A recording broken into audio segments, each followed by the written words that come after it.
Friends, मी आहे C ए सुजाता। आज तुमच्यासोबत इम्पॉर्टंट टॉपिकवर डिस्कस करणार आहे, old tax regime versus new tax regime. जेव्हापासून आपल्या फायनान्स मिनिस्टर निर्मला सीतारामन यांनी बजेट 2020 ची घोषणा केली आहे, तेव्हापासून प्रत्येक टॅक्सपेयर कन्फ्युज्ड आहे की त्याने ओल्ड टॅक्स स्कीम मध्ये जावे की न्यू टॅक्स स्कीम मध्ये जावे, कोणती टॅक्स स्कीम बेनिफिशियल आहे, मॅक्सिमम टॅक्स सेव्हिंग कोणत्या स्कीमने करता येईल। जर का तुमच्याही मनात असेच प्रश्न असतील तर प्लीज हा व्हिडिओ एंड पर्यंत बघा। Let us start. बजेट 2020 मध्ये टॅक्स पेअरसाठी ऑप्शन दिलेला आहे की त्यांना ओल्ड किंवा न्यू टॅक्स स्कीम पैकी एक कोणतीही स्कीम चूज करायची आहे। तर आपण बघूयात की टॅक्स रेट्स कसे आहेत। या ठिकाणी मी ओल्ड स्कीम आणि न्यू स्कीम नुसार टॅक्स रेट्स दिलेले आहेत। तर आपण बघूयात काय आहेत। तुमची टॅक्सेबल इन्कम 2.5 लाखांपर्यंत असेल तर तुम्ही एक्झेम्प्ट स्लॅबमध्ये येतात, तुम्हाला काहीही टॅक्स पे करण्याची गरज नाही आहे। 2.5 लाख ते 5 लाखांच्या इन्कमपर्यंत तुम्हाला 5% टॅक्स पे करावा लागणार। 5 लाख ते 7.5 लाखांच्या इन्कमवर ओल्ड स्कीममध्ये 20% आणि न्यू स्कीममध्ये 10%। त्यानंतर 7.5 लाख ते 10 लाखांच्या इन्कमवर 20% ओल्ड स्कीममध्ये आणि 15% न्यू स्कीममध्ये। 10 लाख ते 12.5 लाख इन्कमवर 30% ओल्ड स्कीमनुसार आणि 20% न्यू स्कीमनुसार। 12.5 लाख ते 15 लाखांच्या इन्कमवर 30% ओल्ड स्कीमनुसार आणि 25% न्यू स्कीमनुसार। आणि 15 लाखांच्या इन्कमवरती 30%नी तुम्हाला टॅक्स पे करावा लागेल। या टॅक्स स्लॅबनुसार तुम्ही जो टॅक्स पे करणार आहात त्यासोबत तुम्हाला ॲडिशनल 4%चा health and education cess pay करावा लागणार। न्यू टॅक्स स्कीममध्ये तुम्हाला शिफ्ट व्हायचं असेल तर तुम्हाला काही पॉईंट्स लक्षात ठेवावे लागतील, ते असे आहेत। ही न्यू टॅक्स स्कीम जी असणार तर ती ॲप्लिकेबल होणार फ्रॉम फायनान्शियल इयर 2020-21 पासून, म्हणजेच ज्यासाठी तुम्ही तुमचा टॅक्स रिटर्न फाईल करणार नेक्स्ट इयरला। म्हणजेच यावर्षी तुम्ही जो रिटर्न फाईल करणार आहात फायनान्शियल इयर 19-20 साठी, त्यासाठी तुम्हाला ओल्ड टॅक्स स्कीमनुसारच रिटर्न फाईल करावा लागणार। गव्हर्नमेंटने खूप सारे एक्झेम्पशन्स आणि डिडक्शन्स आहेत जे काही न्यू टॅक्स स्कीममधनं काढून टाकलेले आहेत, त्याची लिस्ट आपण पुढे डिटेलमध्ये बघूयात। सॅलरीड इंडिव्हिज्युअल असेल किंवा पेन्शनर असेल तर ते त्यांच्या सोयीनुसार प्रत्येक वर्षी ओल्ड किंवा न्यू टॅक्सवर शिफ्ट होऊ शकतात। न्यू टॅक्स स्कीममध्ये जे डिडक्शन्स आणि एक्झेम्पशन्स काढून टाकलेले आहेत त्याची आपण लिस्ट बघूयात। लिव्ह ट्रॅव्हल कन्सेशन, त्यानंतर house rent allowance, standard deduction जे की प्रत्येक सॅलरीड पर्सनला मिळते 50,000चे, प्रोफेशनल टॅक्स, एंटरटेनमेंट अलाउन्स जो फक्त गव्हर्नमेंट एम्प्लॉईजसाठीच ॲप्लिकेबल असतो, इंटरेस्ट ऑन हाऊसिंग लोन याची लिमिट 2 लाखांपर्यंत असते। सेक्शन 80C मध्ये काही इन्व्हेस्टमेंट्स असतील जसे की PPF, LIC, NPS, ELSS, home loan principal repayment, tuition fees आणि FD असतील 5 वर्षांसाठी, तर याचे तुम्ही 80C मध्ये 1.5 लाखांपर्यंत डिडक्शन क्लेम करू शकतात। तर ते आता न्यू टॅक्स स्कीममध्ये करता येणार नाही। ATD मध्ये तुम्ही मेडिकल इन्शुरन्स प्रीमियम क्लेम करू शकत होते। सेक्शन 80E मध्ये interest on education loan, ATG donation to charitable institutions, ATTTA ज्यामध्ये अदर दॅन सिनियर सिटिझन्स जे काही आहेत त्या टॅक्सपेअर्ससाठी सेव्हिंग अकाउंटचा जो काही इंटरेस्ट असेल तो 10,000पर्यंत तुम्ही या ठिकाणी क्लेम करू शकत होता।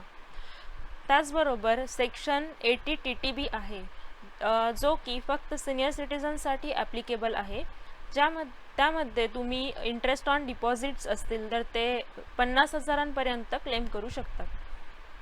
तर आता आपण एक्झाम्पल्सच्या सहाय्याने ओल्ड स्कीम आणि न्यू स्कीम यापैकी कोणती बेनिफिशियल असेल आणि कसं कॅल्क्युलेट करणार हे आपण बघूयात। या ठिकाणी मी 3 एक्झाम्पल्स घेतलेली आहेत।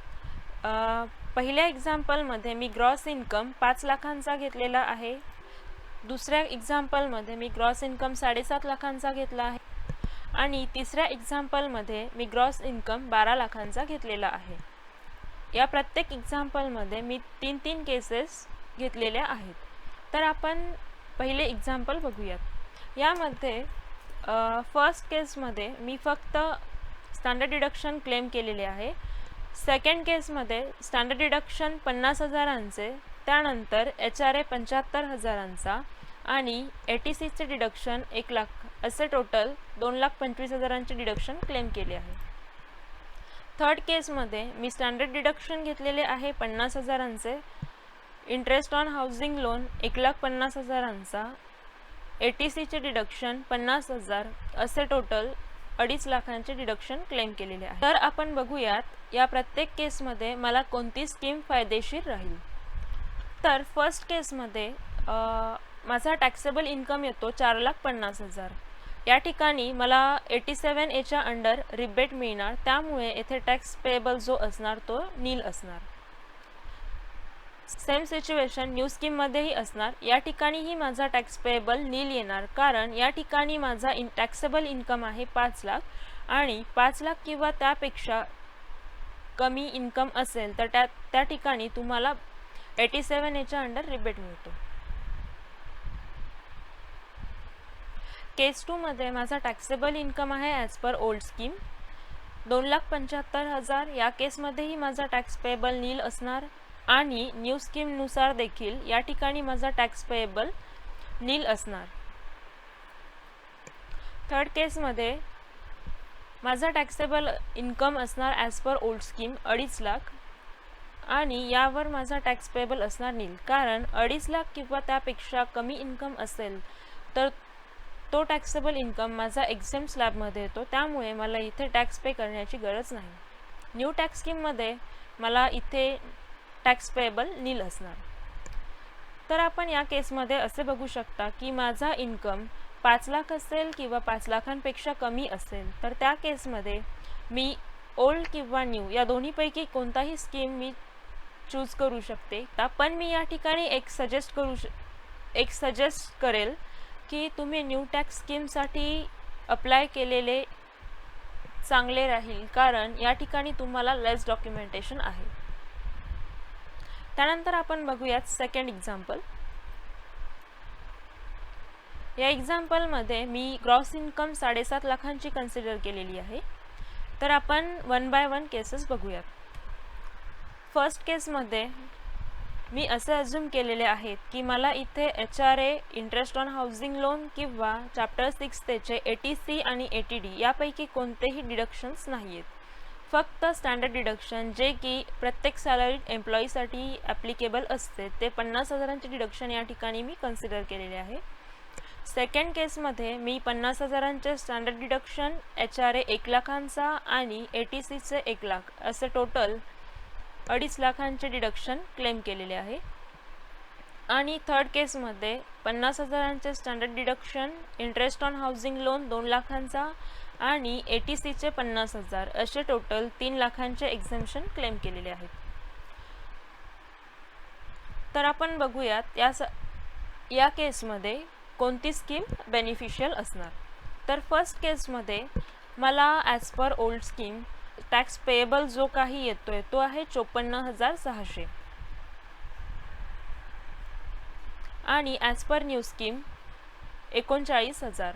तर या केसमध्ये तुम्ही बघू शकतात की ओल्ड स्कीम आणि न्यू स्कीम यापैकी मला न्यू स्कीम हा ऑप्शन फायदेशीर असणार, कारण या स्कीममध्ये मला 15,600चा फायदा होणार. त्यानंतर बघूया सेकंड केस. सेकंड केसमध्ये माझा टॅक्सेबल इन्कम येतो आहे ॲज पर ओल्ड स्कीम 5 लाखांचा. तर सेकंड केसमध्ये ॲज पर ओल्ड स्कीम माझा टॅक्स पेएबल असणार नील, कारण या ठिकाणी माझा टॅक्सेबल इन्कम हा 5 लाखांचा आहे. आणि ॲज पर न्यू स्कीम मला या ठिकाणी 39,000चा टॅक्स पेएबल आहे. तर या केसमध्ये तुम्ही बघू शकता की मला ओल्ड स्कीम आणि न्यू स्कीम यापैकी ओल्ड स्कीम बेनिफिशियल असणार, कारण या ठिकाणी माझा 39,000चा टॅक्स सेविंग होतोय जर का मी ओल्ड स्कीमसाठी अप्लाय केलं. त्यानंतर बघूया थर्ड केस. थर्ड केसमध्ये माझा टॅक्सेबल इन्कम आहे 4,50,000चा आणि त्यामुळे मला इथे टोटल टॅक्स पेएबल जो आहे हा नील असणार. त्यानंतर ॲज पर न्यू स्कीम 39,000चा टॅक्स पे करावा लागणार. तर या केसमध्येही माझ्यासाठी ओल्ड स्कीम बेटर असणार. आता आपण थर्ड एक्झाम्पल बघूया. थर्ड एक्झाम्पलमध्ये मी ग्रॉस इन्कम 12 लाखांची घेतलेली आहे. केस 1 मध्ये मी फक्त स्टँडर्ड डिडक्शन क्लेम केले आहे 50,000चे. केस 2 मध्ये स्टँडर्ड डिडक्शन 50,000, HRA 1,20,000, ATC 1,50,000 आणि ATD 25,000 असे मी टोटल 3,45,000चे डिडक्शन क्लेम केलेले आहे. थर्ड केसमध्ये मी standard deduction 50,000, interest on housing loan 2 lakh, ATC 1,50,000 आणि ATD 25,000 असे टोटल 4,25,000 क्लेम केलेले आहेत. तर फर्स्ट केसमध्ये माझा टॅक्सेबल इन्कम आहे ॲज पर ओल्ड स्कीम 11,50,000 आणि यावर माझा टॅक्स पेएबल जो आहे तो आहे 1,63,800. ॲज पर न्यू स्कीम माझा टॅक्स पेएबल जो आहे 1,19,600. तर या ठिकाणी तुम्ही बघू शकाल की इथे तुम्हाला न्यू स्कीम बेनिफिशियल राहणार, कारण या ठिकाणी तुमचा 44,200चा टॅक्स सेव्हिंग होतो आहे. त्याचप्रमाणे केस 2 मध्ये माझा टोटल टॅक्स पेएबल जो आहे 86,840 आणि न्यू स्कीममध्ये 1,19,600.